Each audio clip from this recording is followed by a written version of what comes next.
No. Just few words, inshallah ta'ala, on combining the prayers. So we used to, generally when the weather conditions are not are quite severe, as the Prophet ﷺ used to do, to combine the prayer. However, over the time, this has created few issues, and we started seeing few actually problems with this. So last week, while I was absent, I think some of the brothers have tried to do it, some have not accepted to do it. So I think it creates quite a few problems. While at the time of the Prophet ﷺ, combining the prayer would be when it would be raining, right? And knowing the condition of Medina, it would be raining once a year or twice a year, right? And even up to today. However, what we started seeing is that here in the UK, we do have the rain all the time, so it's part of the UK life. It's not something that is severe, it's not something strange, and most of us would be using our cars to come to the masjid.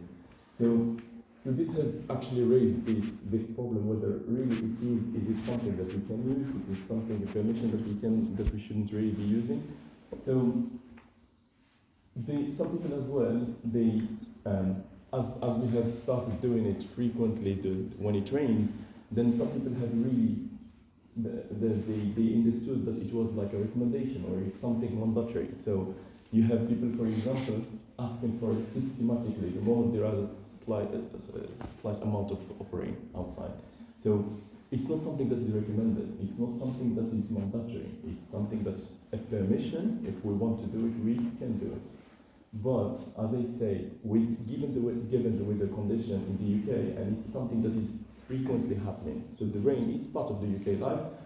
So it starts really creating more fitna in the masjid than anything else. It takes away the sanctity of the masjid when you have people like talking, no, we shouldn't be doing it, others talking, we should be doing it. It just takes away that. So it takes away actually the sanctity of the masjid. So for all of these reasons, so we have decided with the brothers that we are not going to do it anymore. So the prayer times will remain as they are. So if you see the Isha is at, I don't know, 7:30, you can expect to find the Isha at 7:30. One of the other problems that we found is that there will be, for example, just few people at Maghrib time, given that Maghrib is at 4 o'clock, they would decide to do the combination of the prayer, and then when the majority would come at Isha, they would find the masjid closed. Why?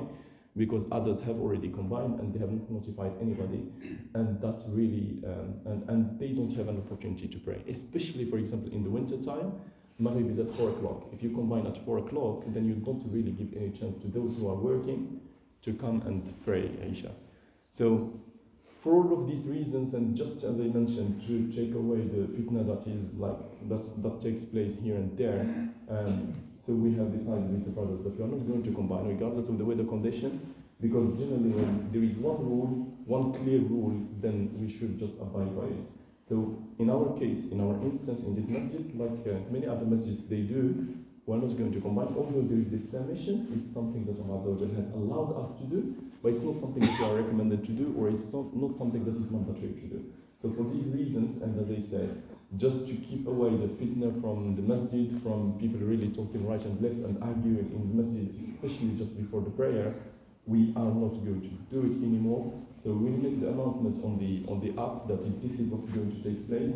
And inshallah ta'ala, you can expect to find Maghrib at its time, you can expect to find Isha at its time, and it's one rule actually that applies to everybody. So I just hope it's clear, and Actually, you raised 12 points, very good fact. Maghrib time is now 4 o'clock. If it's raining, there's no guarantee the rain will be continued until the Isha time. Yeah, that's good. But I like to inform all brothers. No problem. This is specifically the imam the one who normally decide. That's the point I like to mention. So there's no confusion here.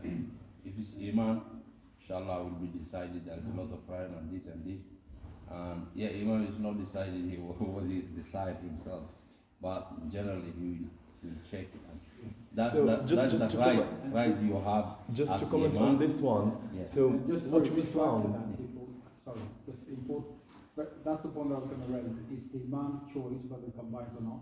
It's not for the people to dictate to the imam. and that's the issue actually we were coming to, Yeah, so is that's that very you find important. people, for example, you find people really, like especially when I'm not here at Maghrib time, I do work at I do work at 4 o'clock. So when I'm not here, it really challenges the brother who is coming here, and you can feel that the serenity of his prayer is going to be taken away. Why? Because he's being pushed by some people who, for their interest, they want to combine so that they don't come back. But for him, it just challenges him. So I don't want really him, although it's the imam's choice, but unfortunately people do not understand it. They will understand when there is like a rule that is clear, but in this instance, they don't really understand that it's the imam's choice. And also, they don't understand that the weather condition needs to meet a certain criteria. So sometimes people would be like almost really looking for whether there is a little bit of rain or not, so that they can ask for it. And Allah has been asked so many times when the weather condition wasn't enough. And when I say, no, we're not going to do it, you can see that the brother, all of a sudden, why are you refusing? So as I say, it just creates that atmosphere that is not really good in the masjid. So it is the imam's choice.